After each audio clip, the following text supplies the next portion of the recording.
Hello အားလုံးပဲမင်္ဂလာပါ S9 Sport Channel ကနေအားလုံးကြိုဆိုလိုက်ပါတယ်ကျွန်တော်ဒီနေ့သုံးသက်တင်ဆက်ပေးသွားမယ့်အကြောင်းအရာကတော့ဒီညမြန်မာစံတော်ချိန်9နာရီကကန်ခဲ့တဲ့ Manchester United နဲ့ Liverpool ရဲ့ပွဲပြီးသုံးသက်ချက်ဖြစ်ပါတယ်ဒီပွဲကတော့ပြောရမယ်ဆိုပြောကြအများကြီးပဲလုံးဝ entertain ဖြစ်ခဲ့တယ်ပေါ့နော်Liverpool ဘက်ကရော Manchester United ဘက်ကရောတသင်းနဲ့တင်လုံးဝအတိုက်လုံးဝ England derby ဆိုတဲ့အတိုင်းပဲအင်္ဂလန်မှာရှိတဲ့အသင်းကြီးနှစ်သင်းပေါ့နော်လုံးဝမဟာပြိုင်ဘက်တွေမဟာရန်ဘက်တွေတွေ့ရတဲ့အပွဲဖြစ်တဲ့တော့လုံးဝကိုပြောရမယ်ဆိုအရန်ကိုintensity ရှိခဲ့တယ်တိုးတော်လည်းနောက်ဆုံးရလက်ကတော့ Manchester United က3-2နဲ့နိုင်ရရှိခဲ့တယ်။ Okay ဒီနေ့ပွဲကိုကြည့်ရမယ်ဆိုရင်ဒီနေ့ပွဲက United ကဒီနေ့ရာသီမှာ Liverpool အင်္ဂွေရောဝေကွင်းရောနိုင်တဲ့မှတ်တမ်းပေါ့နော်လွန်ခဲ့တဲ့10နှစ်ကတင်ခဲ့တဲ့မှတ်တမ်းကိုချိန်ပြန်ပြီးတော့League derby အနေနဲ့ပြန်ရခဲ့တယ်။ဒါအရန်ကိုကောင်းတဲ့match တစ်ခုပဲအရန်ကိုကောင်းတဲ့စံချိန်တစ်ခုပဲဒါမျိုးနိုင်မရရှိတာ10နှစ်ရှိခဲ့ပြီပေါ့နော်။ပြီးတော့ Michael Carrick အနေနဲ့ Manchester United ကိုတီးပြတဲ့တက်တန်းတစ်လျှောက်မှာဒီကျွန်တော် league မှာရှိတဲ့အသင်းကြီးတွေ Big 6ပေါ့နော်။ Man City, Arsenal, Aston Villa, Chelsea, Liverpool စတဲ့အသင်းကြီးတွေကိုလုံးဝရှုံးပွဲမရှိနိုင်ရလက်တွေကိုသူလုံးဝဟိုဒါအရန်ကိုချီးကျူးစရာကောင်းတယ် Michael Carrick အနေနဲ့ကျွန်တော်ဒီနေ့ပွဲမှာ Michael Carrick ကိုအားမလို့အားမရတယ်ဖြစ်ခဲ့တယ်ဆိုပေမဲ့လည်းပေါ့နော်ဒါဒီနေ့ပွဲရဲ့နောက်ဆုံးရလက်ကလက်ခံနိုင်ကြပဲပြီးတော့အမားတွေကလည်းကစားကွက်ကြောင်မဟုတ်ဘူးပေါ့နော်ဒီကစားသမားတွေ individual အမားတွေဖြစ်တယ်တခုရှိတာအာမတ်တီယာလို့ပေါ့နော်အာမတ်တီယာလို့နဲ့သူမားခဲ့တဲ့အမားလုံးဝဒါလက်ခံနိုင်ကြမဟုတ်ဘူးသူ့လိုစင်တန်းမျိုးနေနဲ့ဒါမှားတဲ့မှားမဟုတ်ဘူးတိုးပေမဲ့လည်းUnited ဆိုတဲ့အတိုင်း United ဖြစ်နေပေါ့နော်သူနောက်ဆုံးမှာကိုဗီမိန်နူရဲ့နိုင်ကိုနဲ့ဒါနိုင်ရရှိခဲ့တယ်ဆိုတော့ကိုဗီမိန်နူပေါ့နော်ကိုဗီမိန်နူကအဓိကပြောရမယ် highlight player ဖြစ်တယ်ဒီနေ့ပွဲရဲ့ man of the match လည်းဖြစ်တယ်သူတို့စာချုပ် this ချုပ်ဆိုတာကိုဗီမိန်နူအနေနဲ့လုံးဝ critical moment ပဲဒီနေ့ပွဲရဲ့သူတွင်းသွားတဲ့ကိုကသူ့ရဲ့စာချုပ်ကသူဘလောက်ထိုက်တန်ကြအောင်ဒီလိုပွဲမျိုးမှာသူခြေတန်းပြနောက်ဆုံးနိုင်ကိုတွင်းပြီးတော့ဒါမင်းတို့ငါ့ကိုစာချုပ်ချုပ်တာမှန်တယ်ဆိုတဲ့ဟာကိုချပြနိုင်ငယ်လို့ကျွန်တော်ယူဆတယ်ပေါ့နော်ဒါကိုမိန်နူးအနေနဲ့လုံခဲ့တဲ့ရာသီအမိုရင်းရဲ့လက်အောက်မှာအများကြီးရုန်းကန်ခဲ့ရတယ်ကျွန်တော်ကကိုမိန်နူးရဲ့ပရိသတ်တယောက်ပဲကိုမိန်နူးကိုစပြီးတော့ဝင်ဒီမှာရောက်လာခဲ့တဲ့ကျွန်တော်ကြည့်ခဲ့တာဒီကောင်လေးရဲ့အခြေစွမ်းလုံးဝလှည့်ကြည့်စရာမရှိဘူးတသင်းလုံးဒီနေ့နိုင်ကိုမှမဟုတ်ဘူးတကယ်လို့သူအနိုင်ကိုမသွင်းခဲ့ဘူးဆိုရင်တော့မှဒီနေ့ရဲ့ man of the match ကကိုမိန်နူးပဲဒါလုံးဝငင်းပွားတယ်လုံးဝမရှိဘူးသူဖြတ်ထုတ်မှုတွေCasemiro ရောပါတာပေါ့နော် Casemiro နဲ့သူနဲ့ဖြတ်ထုတ်မှုတွေကွင်းလဲအားပြိုင်မှုတွေကဒီ Mac Allister ကိုလုံးဝလှုပ်မရအောင်လို့လုံးဝဟိုဒါ PPC ကစားသွားနိုင်တာအရင်ချီကျူးစရာကောင်းတယ်ပေါ့နော်ပြီးတော့ဒီနေ့တော့ Liverpool အနေနဲ့ရှုံးမတွေ့တာအတွက်ဒါ Manchester United နဲ့6မှတ်အကွာကိုရောက်သွားပြီ Manchester United အနေနဲ့ဒီနေ့ပွဲက3မှတ်ဆိုတာပို့တယ်ဒီနေ့ပွဲအနိုင်ရရှိလိုက်တဲ့အတွက်နှစ်နှစ်ကြာဝေးကွာနေရ Champions League ခီးကိုပြန်ပြီးရှောက်လန်းဝင်ရတယ်ဒါအရန်ကိုUnited ပရိသတ်တွေအနေနဲ့အရန်ကိုပျော်ရတဲ့အပျော်တစ်ခုပဲပေါ့နော်ဒါ United ကပို့ပြီးတော့လိုအပ်မှုတွေရှိနေသေးပေမဲ့လည်းဒါဒီနေ့နိုင်ပွဲကြောင့်ဒီနေ့တက်သွားတဲ့ Champions League ရဲ့လုံးဝ qualify ဖြစ်သွားတဲ့အတွက်ကြောင့်မို့လို့နောက်နှစ်လာမယ့်ရာသီအတွက်Premier League ကိုစိန်ခေါ်ဖို့ဒီဖြစ်စေ Champions League မှာအကောင်းဆုံးခြေစွမ်းတွေအကောင်းဆုံးရလက်တွေရရှိဖို့ဖြစ်စေလူရကစားသမားခေါ်ယူတဲ့နေရာရော financial ရရောအရန်ကို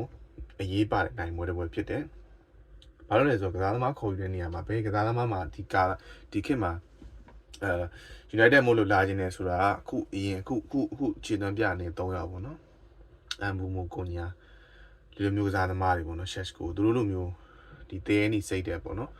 ဒီလို fan တွေနဲ့ပြောရမယ်ဒီလိုစိတ်သက်ရှိတဲ့လူကလွှဲပြီးတော့တကယ်quality player တွေခေါ်မယ်ဆိုလို့ရှိရင်လုံးဝ Champion League ကိုကန်မှာ Champion League မကန်ရအောင်ဆိုရင်ဘယ် professional ဘယ်လုံးဝ high level player မှမလာဘူးပြသေးလားချစ်တီကနောက်တာကြိုက်တယ်မကြိုက်တဲ့နောက်တာ Champion League ကသူတို့စင်မြင့်ထက်ကိုတင်ပေးနိုင်တယ်ကမ္ဘာစင်မြင့်ထက်ကိုတင်ပေးနိုင်တယ်အရန်ချီသွန်းကောင်းတဲ့ကစားသမားတွေတောက်ပဖို့ဆိုရင် Champion League မှာဖလားယူမှရမယ်အနည်းဆုံးဒုတိယဗျဖလား Champion League ဖလားပြီးတော့ကမ္ဘာဖလားမှာနိုင်ငံအသင်းနဲ့တူတူဝင်ဝင်ရဖို့အတွက် Champion League ဝင်ဝင်ရတဲ့အသင်းမျိုးကမှကမ္ဘာဖလားသူတို့ရဲ့နိုင်ငံလက်ရွေးစင်တွေကနေရွေးချက်ခံရတာမျိုးရှိတယ်ဆိုတော့ဒီနေ့မှာ United အတွက်3မှတ်ထပ်ပို့ခဲ့တယ်ဒါကြောင့်ဒီမိုင်ကားတွေကိုတော့ဒီမိုင်ကားတွေကိုပေးထား United ကပေးထားတာဝန်ပေါ့တခုတော့တာဝန် လုံးဝ complete ဖြစ်သွားခဲ့တယ် that's why congratulations to Michael Carrick Ian so brilliant so calm လုံးဝ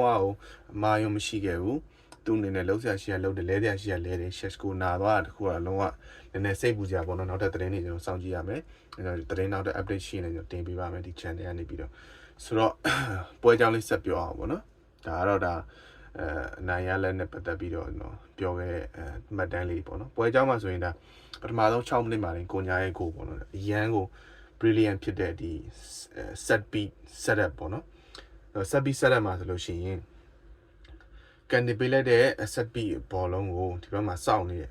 ဒီဟောပေါ့နော် area ထိပ်မှာအန်ပူမိုကိုညာဒီဘက်ကကိုဗီမိန်လူ3ယောက်စောင့်နေတယ်အဲ့မှာ second ball ကျလာခေါင်းတိုက်ပြီး second ball ကျလာရင်လုံးကိုညာအနေနဲ့နှစ်ခါတီးတီးကန်ခဲ့တယ်နှစ်ခါလုံးကလည်းလုံးဝ critical ပဲပထမတစ်လုံးကန်တယ်ပြန်ကန်ထွက်လာတယ်ဒုတိယလုံးထပ်ကန်တယ်လုံးဝအဲ့နေရာပဲနေရာရွေ့မသွားဘူးအဲ့လုံးဝလက်လက်ပပဝင်သွားခဲ့ပြီကိုညာရဲ့ပထမဆုံးကိုရရှိခဲ့တယ်ပေါ့နော်အရန်လာတယ်ကိုညာအနေနဲ့ဒီလိုမျိုးခြေသားနေပြနေအောင်ကျွန်တော်တို့ပရိသတ်တွေနဲ့အရန်ကိုပြောရမယ်သူ proud ဖြစ်တယ်ပေါ့နော်ဒီလိုမျိုးချန်ပီယံတွေလည်းမကန်ရတဲ့အတင်းကိုပြောင်းလာခဲ့တဲ့ဒီလိုမျိုးကစားသမားကောင်းတဲ့အနေနဲ့ဒါမျိုးခြေသွမ်းနေရပြီးတော့ဒီလိုမျိုးလီဗာပူးလိုအသင်းမျိုးကိုနိုင်တဲ့ပွဲမှာဒါပထမဆုံးကိုသွင်းပေးတာအရန်ကိုလုံးဝကျင်းနေစရာပဲလီဗာပူးဘက်ကတော့ဒါပထမပိုင်းခြေသွမ်းနေနဲ့တော်တော်ကိုညံ့ခဲ့တယ်လို့ပြောရမယ်ပေါ့နော်ပထမပိုင်းမှာလုံးဝသူတို့ဒီ control ယူဖို့ကြိုးစားတယ်လုံးဝမရခဲ့ဘူးဒါပေမဲ့အဲ့လို control ယူဖို့ကြိုးစားနေတဲ့အချိန်မှာပဲနောက်ထပ်ဒုတိယအနေနဲ့ပေါ့နော် Bruno oh my god အရန်ကောင်းတဲ့ assist ပဲတကယ်တမ်းဒီပွဲမှာ Bruno က assist လို့ခုရပြီးတော့စံချိန်တင်ရမယ့်ဟာပေါ့နော်ဒါပေမဲ့ Chess ကိုတစ်ချက်လဲသွားတယ်ပေါ့နော်လဲသွားတယ်သူချော်လဲသွားတယ်သူကောင်းဆုံးတက်နိုင်လို့ဒါပေမဲ့လည်းပြန်ပြီးတော့နောက်တစ်ခါ Bruno ထပ်တိုက်ချပြရဲ့လုံးကိုသူတည့်ရတိုင်းပဲပေါ့နော်သူတို့ခန္ဓာကိုယ်နဲ့ပဲထားပါတော့ဒါကိုခန္ဓာကိုယ်နဲ့တိုက်ပြီးတော့ရအောင်ရှူသွားတယ်ဒါလည်းကြည့်ကြည့်စရာပဲသူဘယ်လိုနေထားအနေနဲ့သူကိုသွင်းနိုင်တယ်ဆိုရက်ကိုသွင်းနိုင်တယ်ဆိုရက်သူ့ရဲ့ယုံကြည်မှုတွေပြန်ရသွားတာတော့ကျွန်တော်ဒါနှစ်ပွဲဆက်ပေါ့နော်ယုံကြည်မှုပြန်ရသွားတာကျွန်တော်ချီးကျူးရမယ်ပြီးတော့ပထမပိုင်းပြီးသွားတဲ့အခါမှာဒီလီဗာပူးနေနဲ့သူလုံးဝ high pressing ကိုအစ်လုံးဝအပြည့်ကစားတော့တယ်ပေါ့နော်လီဗာပူးနေနဲ့အဲ့ဒီမှာDominic Sobo slide ကိုကျွန်တော်နောက်တန်းရဲ့ error ပေါ့နော်ကျွန်တော်တို့ရဲ့မင်းသားကြီးဒီကိုဓာတ်လို့ပေါ့နော် Dominic Sobo slide လုံးဝသူဒီနေ့ပွဲမှာလုံးဝသူကြိုးစားထုတ်သွားတယ်လုံးဝပြောရစရာမရှိဘူးသူရှူသွားတဲ့လုံးဆိုလို့ရှိရင်လှလှပပပဲလုံးဝအေးစစ်စစ်ပဲဇူးမတော့ထင်မထားဘူးလက်မန်းစလေးလုံးဝငေးကြည့်နေရလုံးဝထင်မထားဘူးဒါကအမတ်တီရလို့အမားစင်ရလာတယ်လုံးဇူးမပေးမတော့သူတယောက်တည်းပဲယူတယောက်တည်းပဲလိန်တယောက်တည်းပဲရှူအရန်ကောင်းတယ်ဒါမျိုး player ပြောမယ်ဆိုရင်Dominic Sobo slide လို့ player မျိုးပဲတင်းနေလုံးဝ high level ကိုပြနိုင်တယ်ဆိုကျွန်တော်တွေ့ရတယ်ပေါ့နော်ဒါအမရဲ့အမားနေရသွားတယ်ဆိုပေမဲ့လည်း Sobo slide ကောင်းလို့သူရှူနိုင်သွားတာဒီလုံးဝ2-1ဖြစ်သွားပြီးရဲ့နောက်မှာလီဗာပူးကလုံးဝ attack after attack press after press လုံးဝကို share press တာဘာမှမလုပ်နိုင်ဘူးနောက်ဆုံးလမန်းအမားပါသွားတဲ့လုံးဆိုလို့ရှိရင်ဒါလမန်းရဲ့ရှေ့မှာရောတောင်မှာရော total လီဗာပူး player 6ယောက်ရှိရဲ့ဒီချာဘောလုံးလုံးဝကြည့်ရတဲ့သူသိလိမ့်မယ်သူမားတဲ့အမားကလည်းလုံးဝ pressing PR ပေးထားတဲ့ pressing ကလုံးဝ Andre Heaven ကနေပြီးတော့ Lemans ကိုပေးလိုက်တဲ့အချိန်မှာ Lemans ပြာသွားတယ်ရှေ့မှာလူ2ယောက်ရှိပြီမဲ့လေကိုဗီမိန်နူရှိတယ်ဒီဘက်ကsorry ဒီဘက်ကဘာလို့တော့ Casemiro ရှိတယ်မရောက်ခဲ့ဘူးကြားထဲကနေဖြတ်ပြီးတော့ဒါပြောမယ်ကိုဒီကပ်ဘောကလုံးဝလင်းလင်းမြန်တဲ့ပဲဒါ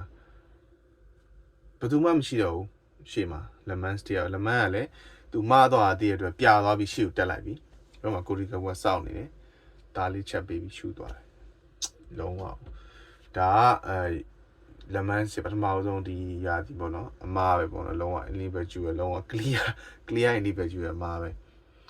ဒီလိုပွဲကြီးမှာလောက်ရတယ်ပေါ့နော်အဲ့2-2ဖြစ်သွားပြီနောက်မှာလီဗာပူးကရဲဆက်ကို press တာလုံးဝဘောလုံးကိုမပေးဘူးဒါပေမဲ့လဲနောက်ဆုံး end of the day မှာတော့ဒီလီဗာပူးနေနဲ့နော် Mourinho ရဲ့စကားလို့ပဲကျွန်တော်တို့ special one စကားလည်းမင်းတို့ဘောလုံးယူသွားငါတို့ကတော့ sorry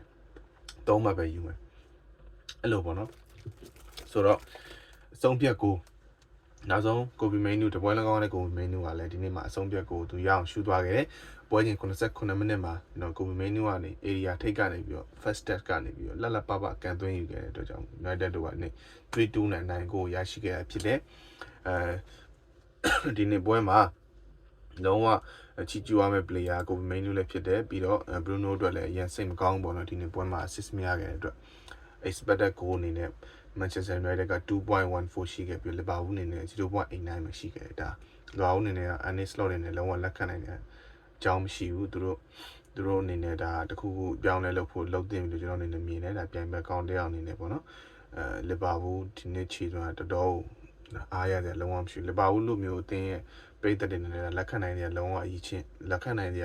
ရည်ချင်းမဟုတ်ဘူးဗျာဒီလားရှော့တာကနေနေဆိုရင်လည်း Manchester United က6ချိန်Liverpool က5ချိန်ရရှိခဲ့တယ်ပေါ့နော်ဘောposition မှာဆိုရင် Liverpool က62ရာခိုင်နှုန်းနဲ့ Manchester United က38ရာခိုင်နှုန်းနဲ့3-2ဆိုရလနဲ့ပွဲပြီးသွားခဲ့ပါတယ်ဆိုတော့ United အနေနဲ့ဒီနေ့ပွဲနိုင်ရရှိခဲ့တဲ့အတွက် Champions League ကိုလည်းတက်သွားသလိုအဆင့်3နေရာမှာလည်းလုံးဝကို stable ဖြစ်နေရတဲ့နိုင်ငံဖြစ်ပါတယ်ဆိုတော့ဒီနေ့သုံးသက်တင်ဆက်သွားတာတော့ Manchester United Liverpool ရဲ့3-2ပွဲလေးဖြစ်ပါတယ်ကျွန်တော်တို့ညီကိုရီရောဘယ်လိုမြင်ကြလဲManchester United နောက်နှစ် Champions League မှာဒီတက်ပိုပြီးချီနေကောင်းနိုင်မယ်လို့ထင်လားLiverpool ပြည်သက်တွေအနေနဲ့ရောဘာတွေပြင်ဆင်ဖို့လိုလဲပေါ့နော်နောက်ထပ်ကျွန်တော် video တွေမှာဆက်ပြီးပြောပြပါမယ် comment မှာလည်းဝင်ရောက်မှတ်ချက်ပေးသွားလို့ရပါတယ်အားလုံးကျေးဇူးတင်ပါတယ် as nice war ပဲအားလုံးကျမ်းမာချမ်းသာကြပါစေ peace